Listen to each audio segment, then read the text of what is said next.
Assalamualaikum warahmatullahi wabarakatuh. Salam tergerak.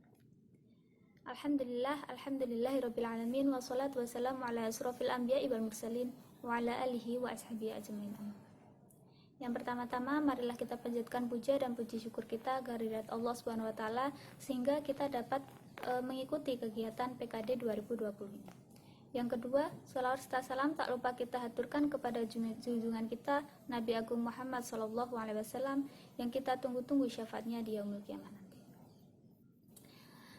Saya di sini akan sedikit membahas tentang konsep aswaja sebagai dasar berpikir dalam Islamisasi di Indonesia. Menurut Kiai Haji Hasyim Asy'ari, aswaja atau Ahlus Sunnah wal Jamaah yaitu konsep berislam atau menjalankan Islam yang secara akidah mengikuti Imam Asy'ari dan Imam Maturidi, secara fikih mengikuti Imam Hambali, Imam Maliki, Imam Syafi'i, dan Imam Hanafi, secara tasawuf mengikuti Imam Ghazali dan Imam Junaid al-Baghdadi. Konsep dasar yang dibawa dalam aswaja sebagai metode berpikir yaitu orang-orang yang memiliki metode berpikir keagamaan yang mencakup semua aspek kehidupan dengan berlandaskan atas dasar moderasi, menjaga keseimbangan, dan juga toleran. Prinsip-prinsip aswaja sebagai dasar berpikir yaitu yang pertama moderat atau tawasud. Jadi ini merupakan sikap tengah-tengah, tidak memihak radikalisme atau liberalisme. Yang kedua yaitu netral atau tawazun.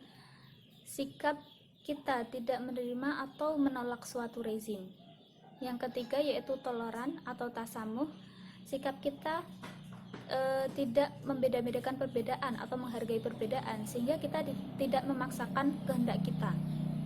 Yang keempat yaitu ta'adul. Ta'adul itu keseimbangan, tercermin dalam kehidupan sosial kita, cara bergaul kita dalam kehidupan sosial gitu. Aswaja sebagai dasar berpikir bersifat dinamis serta dapat menerima pembaruan-pembaruan sehingga prinsip-prinsip aswaja ini digunakan sebagai landasan Islamisasi di Indonesia. Pada masa kedatangan Islam dan penyebaran Islam ini, Indonesia sudah memiliki berbagai macam suku dan juga sosial budaya yang berbeda-beda.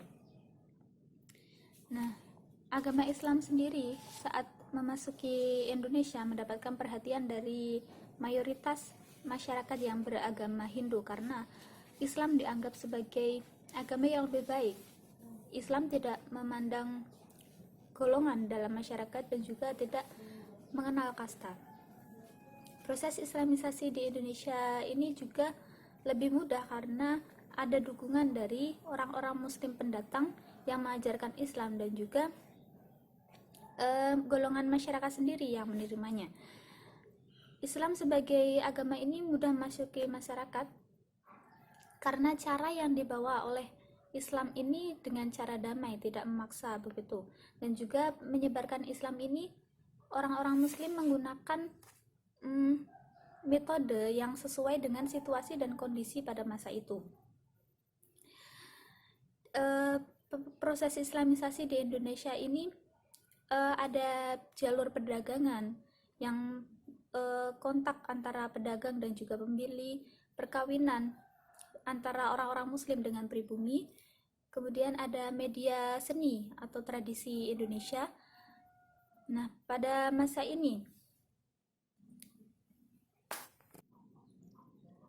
penggunaan media seni atau tradisi Indonesia sebagai alat penyebaran Islam ini merupakan alat yang sangat bijaksana dan menarik bagi kaum non-Muslim. Sehingga dari tradisi-tradisi yang ada dan penyesuaian adat dengan syariat menjadikan akulturasi antara budaya sebelum Islam atau masa Hindu itu dengan budaya Islam sendiri sehingga memperkembangkan budaya-budaya yang ada di Indonesia. Memang awalnya sedikit ada pertentangan dari masyarakat, tetapi lama-kelamaan semua orang dapat menerima hal tersebut. Yang tradisi itu tidak merubah dari tradisi yang sudah ada, tetapi mewarnai menjadi tradisi baru. Kiai Haji Said Akil Sirot memaknai aswaja sebagai metode berpikir Jadi bukan hanya pemahaman keagamaan, tetapi sebagai pandangan hidup kita dalam menyikapi berbagai persoalan sosial, politik, ekonomi, juga berbangsa yang berlandaskan pada metode tawasud, tawazun, dan juga tasamuh. Islamisasi di Indonesia itu berkembangnya Islam Nusantara. Hal itu bukan merupakan aliran baru atau ajaran baru, tetapi merupakan metode dalam memahami agama dan interaksinya dengan kebudayaan Nusantara. Yang mana dulu itu merupakan ajaran Aswaja yang dibawa oleh Wali Songo, kemudian dikembangkan oleh ulama-ulama NU yang hingga wujudnya saat ini. Sekian yang dapat saya sampaikan, kurang lebihnya mohon maaf. Wassalamualaikum warahmatullahi wabarakatuh.